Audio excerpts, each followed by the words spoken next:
everyone, welcome to today's discussion. We're going to dive deep into the evolving landscape of generative AI technology and its implications for both the business and education sectors. My name is Victoria Papalian. I'm the COO at Udacity, and I'm thrilled to facilitate today's conversation. At Udacity, we are committed to empowering professionals through cutting-edge learning solutions, and today's conversation aligns perfectly with our mission to forge futures in tech. It is my pleasure to introduce our guest, Joe Dery, the VP and Dean of Data Analytics, Computer Science, and Software Engineering at Western Governors University. Joe brings a wealth of knowledge from both the tech industry and the academic world. Prior to joining WGU, Joe spent over a decade at Dell Technologies, where he led significant initiatives in digital transformation across sales, finance, and supply chain management. At WGU, Joe has been instrumental in reshaping how data analytics is taught, focusing on bridging the gap between technical skills and business acumen. Joe, we are incredibly fortunate to have you with us today. Can you start with telling us a little bit about your background and what motivated your transition from Dell to WGU? Happy to. And Victoria, it's great to be with you. Thanks for the invitation. Greetings from the Boston, Massachusetts area as well. So as you mentioned in your very complimentary introduction, which I really appreciate, I got to spend a lot of time working between EMC Corporation and Dell Technologies. And I originally started out back in 2011 as a hands-on keyboard data scientist and had the opportunity to rise into leadership roles in sales, finance, and supply chain. And one of the things that I noticed as I was progressing in my career there was that one of the things that really excited me was effecting change with data and with data analytics and data science products. And I love that even more than actually being hands-on keyboard and getting into the Python or the R or the SQL or the SAS at the time. And when I started building out these teams to effect that change, so I say effect very intentionally, meaning to create change, I wanted to make sure that we are bringing these teams together with three key skill domains. So really focusing around programming skills, which included data manipulation, data wrangling skills. I wanted to make sure that we had mathematics skills, so folks actually understood the statistics and the probability. And very importantly, I wanted to have business influence skills in my team as well. And not just a random course in storytelling or something else that folks would take, but instead of very intentional balance of business influence, thinking about design thinking, thinking about change management, thinking about this new thing called decision intelligence, which we can talk about a little bit later too. And if you could build a team that brought those three skill domains together, then you were really set up in such a way that you could create change, effect that change within the business. So I was opening up these recs. I was getting many people applying. They wanted to come work at Dell, great company. You know, I loved my time there. In fact, my wife still works there as well too. And a lot of folks that were coming in with, they had very technical skills. So they were very far on that lever of programming, for example, or mathematics with that lever all the way up. Or they had a lot of skills in the business influence domain. So that lever was all the way up, but everything else was not so much. In other words, you couldn't really put those folks in front of technical, or if they were highly technical, you can't put them in front of business. So we ended up in this interesting place where we needed to train either way with a lot of the candidates that were coming into Dell from many of the institutions that you'd recognize the names of. And we started thinking to ourselves, well, what can we do to try to influence this upstream, meaning within higher ed, and actually start to create these programs that were more balanced? So when I got the phone call from Western Governors University, WGU, back in August of 2 years ago, so it'll be 2-year anniversary this August, there was an opportunity to come and actually rethink analytics education. And, immediately my hand shut up and I'm like, oh, absolutely. Thank you for the opportunity. I love WGU's mission statement. I love what the university is trying to achieve. And I have the ability to rethink analytics education, which means not just thinking about those candidates going into Dell, but thinking about how those candidates are going into every company.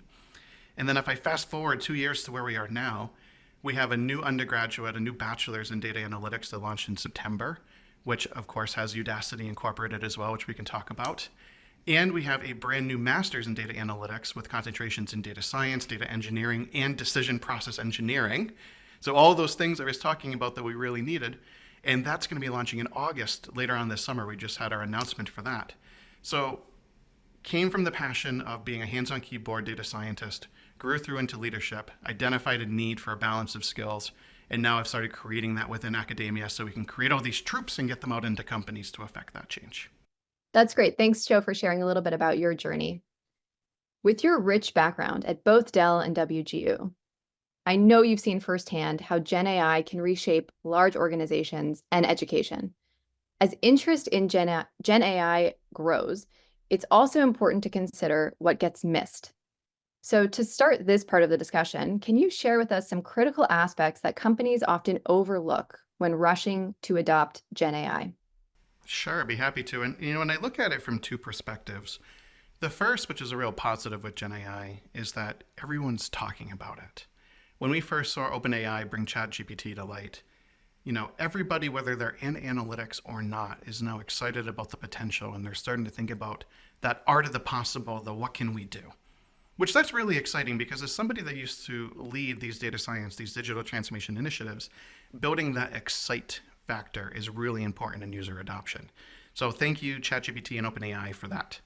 Now, on the other side, the innovation itself, if you take away what it's trying to do and just think about innovations in the data science and analytics space, every couple of years there's something new that pops that's considered the sexiest thing, the shiny thing that everyone wants. At one point it was random forests. Another point, from a data architecture perspective, was data lakes, which have become data swamps in some ways. We went back to neural networks at some point. There was text mining and sentiment mining. At the end of the day, these are all things that are kind of the shiny advancements in technology, and everyone is quick to say, how can I implement them? How can I use them?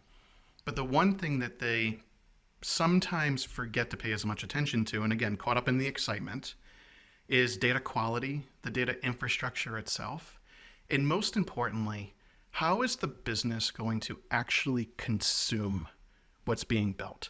And I'll tell you a quick story, really, really quick. When I used to interview data scientists in my last role, I used to always ask the question, how many models do you think you're going to build and put into production in a year?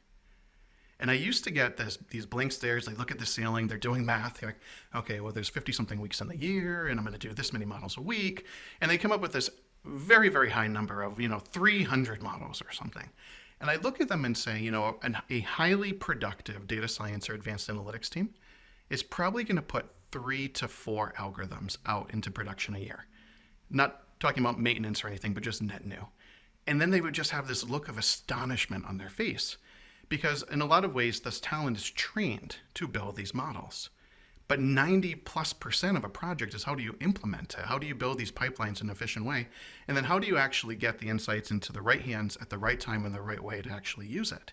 So yes, we can turn on GenAI for pick your poison, whatever you want it for. You get GenAI, everyone gets GenAI. The business may not be ready to use it. You may have to think about how do you actually change and evolve the way people work? Do you have to change job descriptions?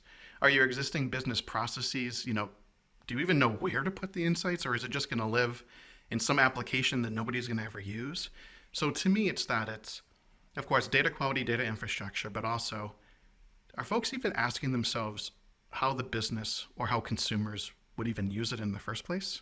Right. And then I imagine there's some sort of intersection at that decision point with decision intelligence, right?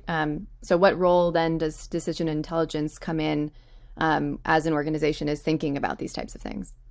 I'm so glad you asked that. So for anyone that's listening that doesn't know what decision intelligence is, the field itself has been around in some way for many, many years, but the actual term decision intelligence has come up more recently.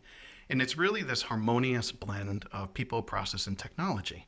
So it's changing the way you think to be more about the decision process, whether it's for folks in your business or for consumers. So how are people making decision? And then making sure that the analytical insights are actually in that decision-making process. So they're being presented in a way the user is going to use when they're actually making the decision. So now you're starting to get into this world of what we call causal design diagrams, so CDDs. Not something I invented by any means. There's a great textbook that's out there in decision intelligence that talks about how do you bring CDDs to life. But it's really about what are the externals to decision making, the internal factors, the intermediaries, the outcomes, and the goals.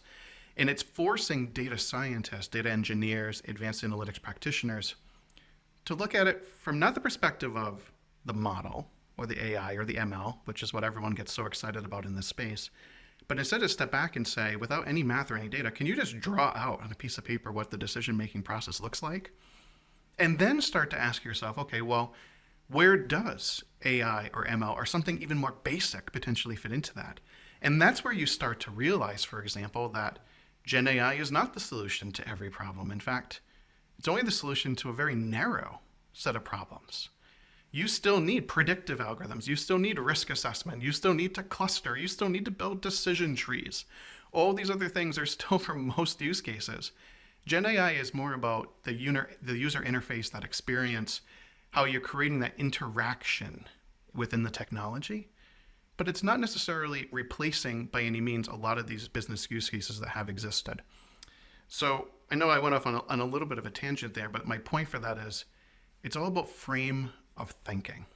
And if we can figure out how to get our students, as well as learners at Udacity as well, and folks across the industries, to be thinking about the decision-making process, that's where the real value is going to come from. Yeah, and I think that probably unlocks potential within individuals and organizations for career development and for company growth. And I'm sure there are many other advancements that yields that I'm not listing out right now, but it feels like understanding the decision-making process and applying these decision intelligence principles would unlock so much growth, both on an individual and on an enterprise organizational level. So can you give some examples of how generative AI specifically is being integrated into the WGU curriculum today? So I think about it from a few different places. One is actually in the curriculum itself. So how do we start to teach our students when, where, and how does GenAI make sense? And that first layer of that is the application of it. So if you're thinking about these decision process flows, or you're thinking about new software that's being developed, where does the GenAI component live? Where within the user experience does that live? Then you have a layer of, okay, well, how can I create, how can I tune, and how can I deploy GenAI? And what is the infrastructure and the compute that's needed for that? So going more into the back end of the software engineering from that perspective. Then there's things around just prompt fluency in general. So assuming that everybody will know out of the gate how to use prompts. So in other words, you go to ChatGPT or whatever one you're using these days. What do you put into the search bar? How do you refine those prompts? Is it basically the same thing as a Google search? Well, the answer is fundamentally no. It's doing something a little different. So how can you teach folks to effectively prompt? For example, some folks don't realize that you could tell it, well, it's the 1920s. We're in the back room in a speakeasy, and we're making the business decision with A, B, and C people that's there, and there's about to be a police raid. Now, tell me how you would tell this story to the business. You can give things like that to start triggering all these different creative ideas, and it starts presenting this whole new ideation strategy of how you can really make things come to life. But now if you're a consumer and you're interfacing with someone's ChatGPT interface or generative AI interface, what does that mean? How are they going to use it? What do you want them to use? So that's how I'm thinking about it. Within WGU, we're also looking at how do we make our staff increase that efficiency and that productivity as well, as I'm sure most companies are right now. And how do we do that safely within the firewall so we don't jeopardize any data or any trade secrets or anything like that? And then also, how can we use it to help us to enrich our content? For example, how can we use it to actually think about how to explain content differently to different student profiles? If you have one student that likes example explained in one way, well, wouldn't it be great to use a generative AI interface to explain it to students in many different ways, depending on what that student wants to hear, or almost that voice, that narration that the student wants to hear?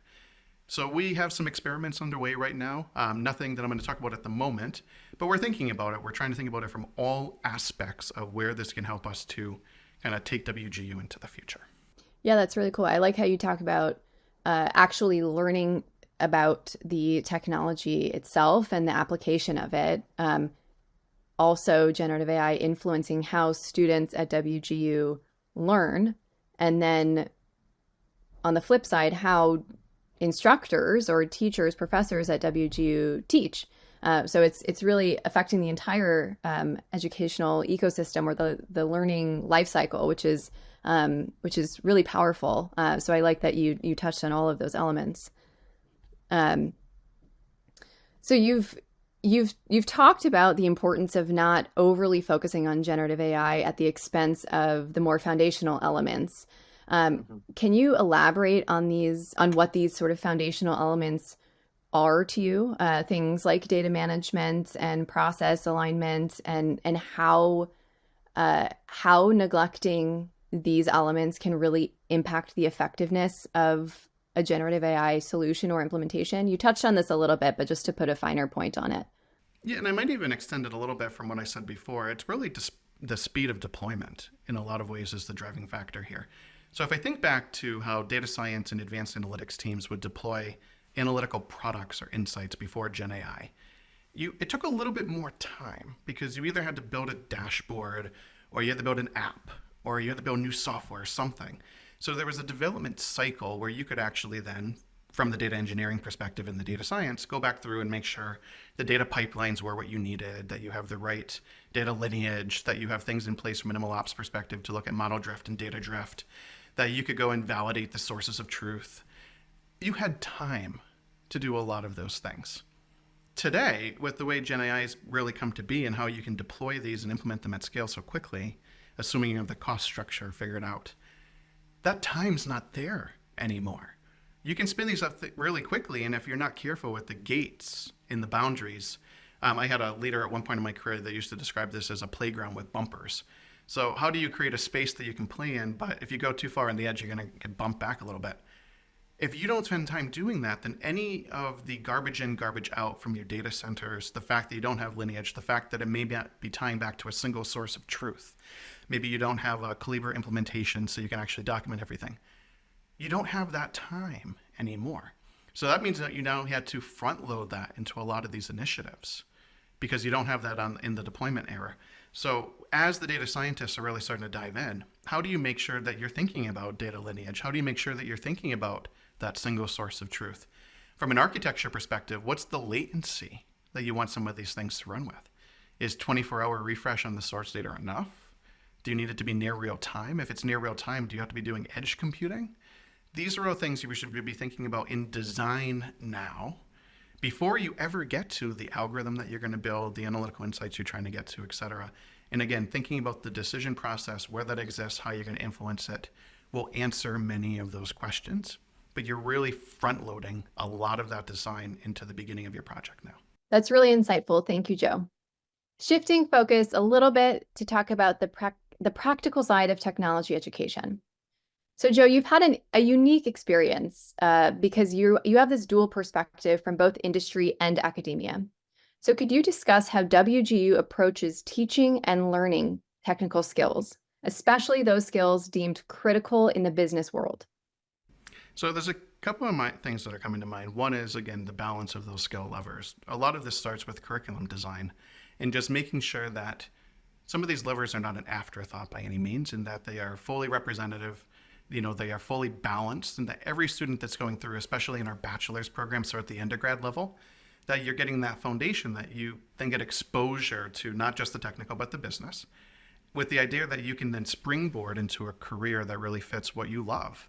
So if you love all of those levers, so the programming, the math, and the business influence, well, maybe that's the data scientist role or a leader of those teams. If you really love the business influence, that's an analytics translator. If you really love the data and the programming, it's a data engineer potentially, right? So that's one thing, it's the curriculum design.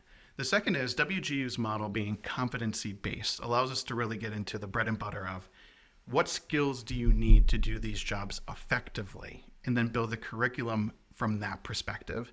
So we have direct career alignments as well as the advice of our advisory boards as well. So as you're going through, you can rest assured that the competencies that you see are aligned to the market and are vetted by our advisory boards.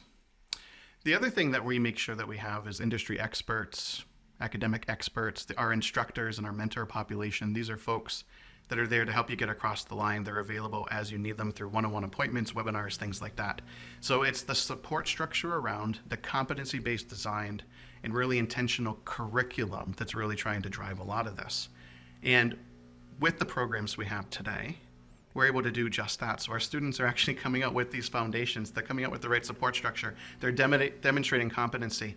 And we do embed industry certifications, partners, et cetera, like Udacity, right? And we can talk about that in a second, which is really important for a few reasons. One is to make sure that we can send signals to employers as students are going through that they're able to demonstrate competency. So if you're going through a Udacity nano degree, for example, we have one that is actually embedded in our undergraduate data analytics degree today. So in addition to your WGU bachelor's, you walk out with a custom nano degree from Udacity. That sends a signal. It sends a signal that you've been able to go outside of WGU and demonstrate that competency as well. It also helps folks that may not know who WGU is, that do know who Udacity is, to be able to say, okay, again, it's a signal, it's a non-biased signal that we can send to really help our students present themselves best, to put that best foot forward, to say these are the skills that I've been shown to accomplish, to master. So hopefully that somewhat gets at the question that you were asking for. So competency-based curriculum, support structure, and better certifications to send that signal. Yeah, no, that's great. And maybe just to double click on the Udacity component of this learning experience, you talked, yeah, like you talked about the outcomes being aligned and the signal of a degree from either / both Udacity and WGU as being there as a benefit for students and something that aligns to what you at WGU care about. Maybe if we shift to the learner's experience, like how does Udacity's approach to learning fit into the WGU philosophy? Like are the two learning, the methodologies and the pedagogical approach to learning, are they aligned as well? I think there's a lot of overlap, and we walk hand in hand in a lot of ways. One just concept is, being on demand, that you can study where you are, when you are. There's not a 5 p.m. classroom hour that you need to sit on Thursday nights, where you're expected to go sit on the subway or sit in traffic or something to go from your work, if you're working today, or from taking care of your family and your kids, or maybe you're a pet parent, your dog or cat, whatever it is, turtle, to a classroom, right? It's online, it's virtual, it's there as you go through. You have virtual lab environments so you can get the hands-on practice that you need. So you're not just looking at slides with theory, you're actually doing something with data, you're creating an analytic product. And again, that competency-based, that skills-based model that says, these are the key things that I'm going after. And when we partner with Udacity, we love that you all share a lot of those same beliefs. So our students, who are primarily working adults, can, again, study when they need to, get their hands dirty, get into the lab environments, and to be able to walk away with skills that are aligned back to the skills that we have in our courses and our curriculum. So we can then recognize that nano degree for credit. So we can actually give competency units for the completion of the courses within that nano degree, meaning that you complete that, you get the certification, the nano degree from Udacity, and you're actually completing courses at WGU at no extra charge. It's included in the tuition. So we're working hand in hand, helping students to get the practical experience they need, send those signals to employers, and hopefully finding ways to put Udacity into more courses.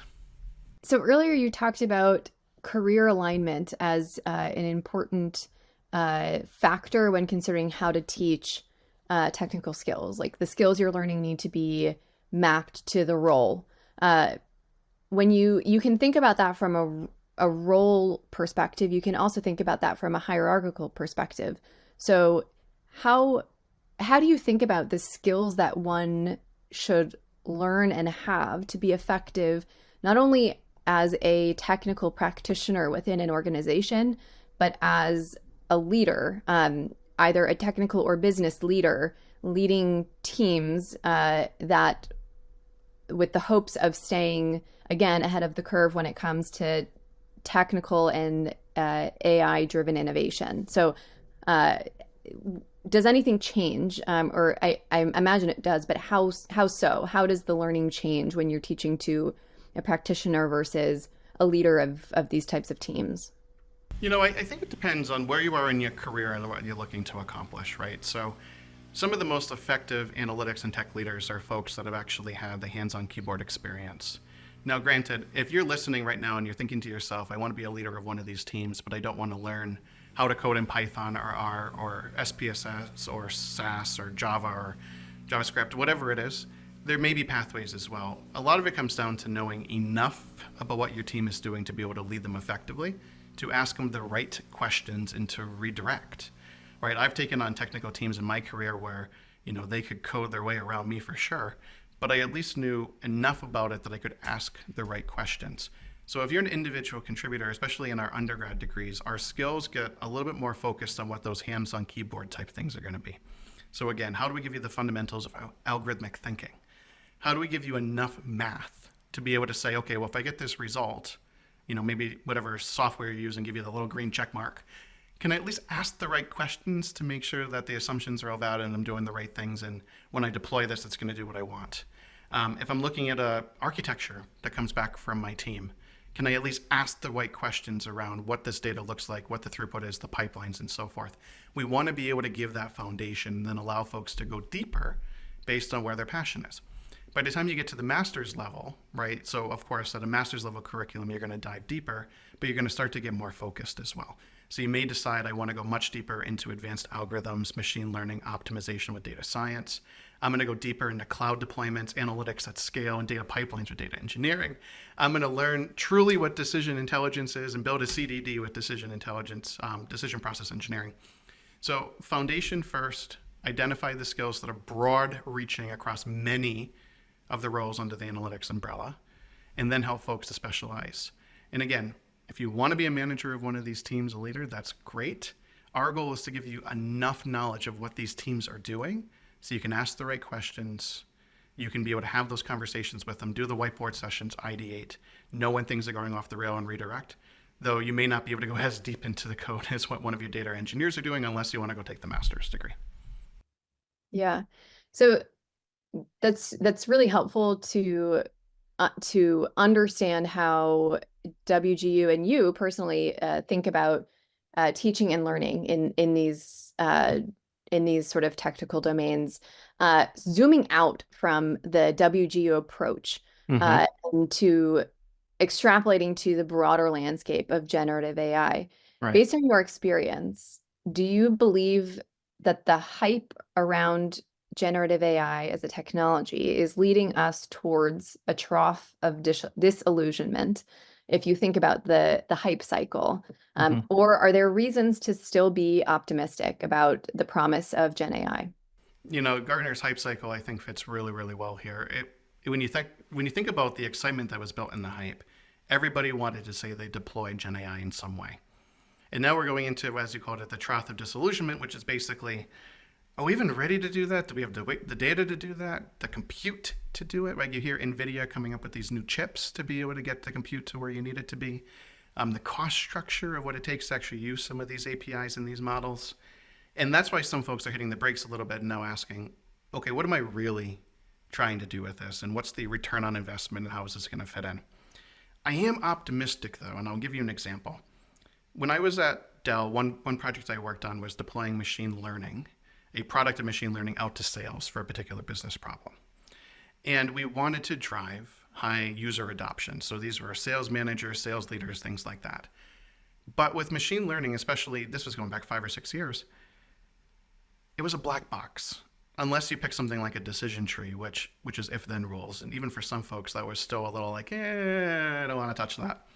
So we actually used Tableau at the time to be able to break down what the machine thought was important and present it to be able to say, okay, well, for this particular estimate, here are the key drivers, the key influencers, things like that, the things that are positively influencing it, negative influencing it, trying to get it more to be a glass box architecture. That was really hard to do and really manual because you didn't have something like GenAI, where today you can put GenAI on top of that and allow the users to directly interface with it and ask questions if they don't trust the outcome.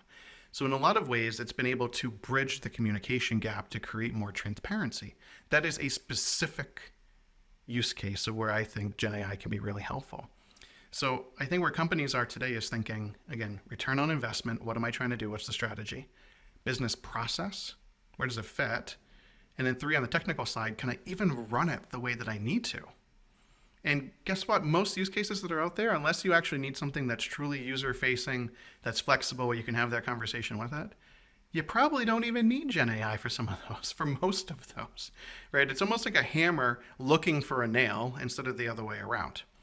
So, my advice to everyone that's listening, step back, take a breath. It's exciting. It's not going anywhere, right? And there's going to be like 12 new iterations of it before breakfast. Ask yourself, what are you actually trying to do with it? And as leaders in companies start to facilitate those types of conversations to make sure that they're um, like like you said, not leading teams of hammers finding Right. nails. Um, how how can they also think about cultivating an environment that is not only adopting and adapting to these technologies as they arise and as the use cases fit for application, but also anticipating upcoming changes in technology and staying attuned to new innovations that emerge. How do you cultivate and lead in that type of environment? This is probably one of the most challenging questions I think you've asked so far because so many companies have cultures that will resist everything that you just talked about. And in a lot of ways, we need to start bringing down the silos between your IT functions and engineering functions, the business functions. So where you have sales, finance, marketing, HR, whatever it is, supply chain, and any organizations that exist in between, or maybe other places in the value chain like HR, so forth. And actually saying, okay, if we want to drive these certain innovations, and we're thinking about decision making again, whether it's employees or consumers, our customers, right? You have to bring these people together. They should be sitting in a room together saying, if this is the decision making process that we want to influence, what do we need?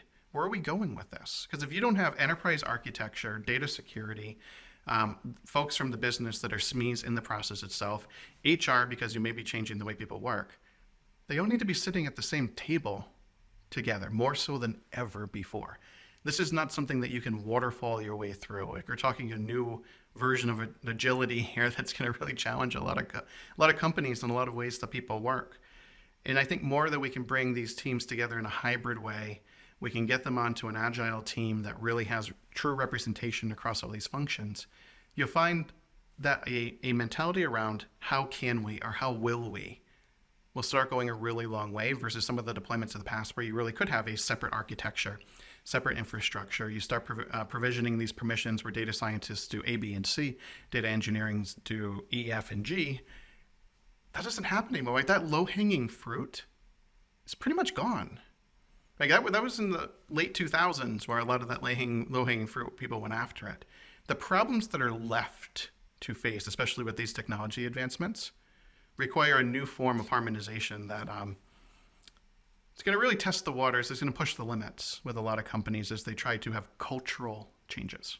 Yeah, it's really an interesting perspective and not not to plug Udacity, but just an interesting thought that we've also been considering in our approach to teaching content is that not every the recipient of a technology education is not only a technologist, it's the business counterpart as well. And everybody needs to be speaking to some extent the same language to really, in your words, effect change and Mm-hmm. truly and meaningfully adopt these technologies um, to make real impact and drive real outcomes in an organization. So it's interesting that that you also share that philosophy that it's a marriage of the tech and the business side of an organization and everybody else, frankly, to make these things work and make them successful. So thank you for sharing that. Well, and I'm glad to hear that's the way you guys are thinking at Udacity too, and I'm not surprised by any means. And I think if you orient yourself around the problems to be solved, the solution to that is pretty obvious, which is the coming together across all these previously siloed groups. we cannot move the needle on the problems that are left otherwise. You just can't. So I think that's a good place to close for my questions for you, Joe. So I will shift now to the live Q&A. We've received several questions during registration that we'll start with, and encourage everybody to continue adding questions in the chat box, and we will answer them as they come up. So first question is, what's the best way for companies to really see if GenAI is making a difference and adding value to their business? I'm going to try not to talk about decision intelligence too much, but one of the things I love about it, which pretty much means I'm going to talk about it, is the fact that when you think about a process flow, a decision process flow, it allows you to actually point to return on investment because you can start to deploy it for certain decisions as an experiment and not for others. So you can see the effect of, well, what happens if I deploy this strategy with this group of users or consumers? So doing true A/B testing, your champion challenger. And then the other aspect with decision intelligence is if folks decide not to use whatever it is, you actually ask them why within the process flow. So you're capturing a lot of decision metadata, which is going to feed in. So if you have workflows that have GenAI components and some that don't, you can start to actually monitor in hopefully near real time, depending on how your metadata is flowing, what the effects are. And then the second thing is, again, this is all about the decision-making process. So talk to the end users, talk to the people in the business, talk to the consumers. Did it make a difference? Do they even want to talk to a computer? Like, there are still consumer bases that want to talk to a live person. Like, how many here, raise your hand virtually, get on a call with a call center and immediately you go to human or live operator before you even hear a prompt. Now, some of that is trust because we don't believe that the computer will be able to get us to where we need to be, or we somehow think that our circumstances are unique, just like everybody else, right? But in the meantime, how do you bridge that? How do you create human in the loop processes and ultimately get to that satisfaction level that you want to see? So there's a satisfaction element with your end users as well. That's very important in understanding the ROI and the impact of what you're doing with GenAI. Do the users get what they want when they want it? Do they feel like they trust it? And do they use the recommendations that it's making? And that's where the decision intelligence angle comes back in. That's great. Thanks, Joe. Next question for you. What do you see as the next big trend in AI, particularly one that will have an impact on education? When I think about the impact on education, my mind goes to co-pilots in particular, so if you're thinking about programming, it's the idea of having some kind of a generative AI bot that's helping you and suggesting edits to your code, ways to make it more efficient, what the next line of code or lines of code may be. And versions of that have existed longer than the ChatGPT phenomenon has been around. That's just really advancing fast. And it kind of goes back to, if you Google math protests with calculators, when the calculator first came out, there were math teachers that were taken to the streets picketing, saying no calculators, will not use calculators. It's the death of math. Well, I like to think today that math and higher order math still exists even with the calculator, right? And I don't know about you all, but when I was taking some of these tests, even with a calculator, I didn't always find that it helped me. So with the co-pilots, it's kind of the same thing now. One, I don't think institutions should be discouraging the use of it. I personally believe that we will better serve students by figuring out how to incorporate it and figuring out how to make it part of our curriculum where we expect students to use it. And we're still figuring this out, right? Because there's authenticity concerns and how do you actually measure competency? And that's something all higher ed organizations are grappling with right now and trying to figure out. But at the end of the day, when our students go into the workforce, they're going to be using co-pilots, right? They're going to be doing these things to recommend next steps in code.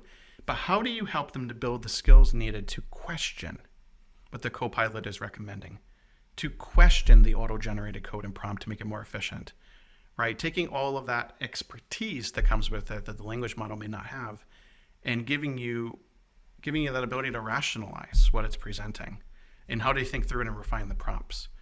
That's where my head is at. That's what I think will really change higher ed. I don't have a great answer to it right now. We're all thinking about it, but that's a world I'd like to get to. Sure. It's almost, in a way, I know you all have a version of mentorship. We have our version of mentorship. It's almost like a different version of mentorship or collaboration at scale. which is really special, I think, as something valuable to the learning experience. So that's a great answer. Okay, last question for you. Can you share an example of a company that nailed the generative AI integration? Well, to be quite honest, and I don't even know if it is generative AI. I'm not familiar enough with the technology, but I just think like Amazon Echo, the Alexa devices. And I start thinking about the thing that makes it stand out to me is the adaptability and the usability of it, and the fact that my 4-year-old and my 6-year-old, which by the way, we didn't mention, who's watching today on June 26th, today is both of their birthdays, by the way. They're 2 years apart. Wasn't planned that way, but we have two sons who have the exact same birthday, born in the same room, everything. You know, we went to the hospital room and realized it was the same room. We found pictures to prove it. Just a lot of fun coincidence. And for the statisticians that are on the webinar right now, message me later and I'll tell you what the probability of that happening is, because we did calculate it. Now I completely lost my train of, Alexa devices. The fact that a 4-year-old and a 6-year-old can use it and be able to use it to get to the song they want, or to create a reminder, or to remember to brush their teeth for a certain duration, shows me that it's been incorporated into, again, those decision processes and the way we live. That is a successful implementation of this kind of tech. And I start thinking now of how GenAI is going to make it even more powerful. That user experience, that incorporation, that seamlessness into the process in which we're making decisions, that's everything. Like, you know, right now with the automated lights that come through these devices, for example, one of my bedroom lights, if it starts to sense that I left the light on longer than I usually do, it turns it off or sends me a note to say, do you want to turn off the light? Like, again, in the decision-making process, that's a successful implementation in my eyes. So thank you so much, Joe, for spending the time today and sharing your insights and your perspective and your experience. Your journey from tech to academia has been fascinating to listen to, and gives us a really good look at how generative AI can transform both business, as we've learned from your experience at Dell, and education through your experience at WGU. I am certain that everybody listening has picked up a bunch of great pointers on how to be tech practitioners and lead technical teams and be business counterparts or partners to technologists in an organization. So thank you for sharing all of that. And thank you to everybody who joined us for this conversation today. Your questions and engagement brought this discussion to life, and it has been truly awesome to be here with all of you. Joe, before we wrap up, could you please share with people listening where they can follow your work and check out what's new and exciting at WGU? Absolutely. And again, thank you for the time today, too. It was great to be with you, Victoria, and with everyone here who's watching virtually. As you could tell, I go up on my tippy toes a lot because I get excited as I'm talking about this, too. So thanks for the opportunity. If you want to hear more about some of the things that I think about, some of the things we're doing at WGU, LinkedIn is definitely the best way to do that.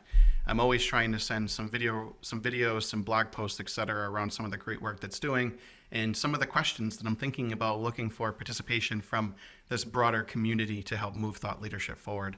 So I hope to see you virtually there. Great. Thanks again, Joe. And thank you for everybody who joined today. We hope this was as valuable for you all as it was for us, and looking forward to seeing you on the next one. Thank you.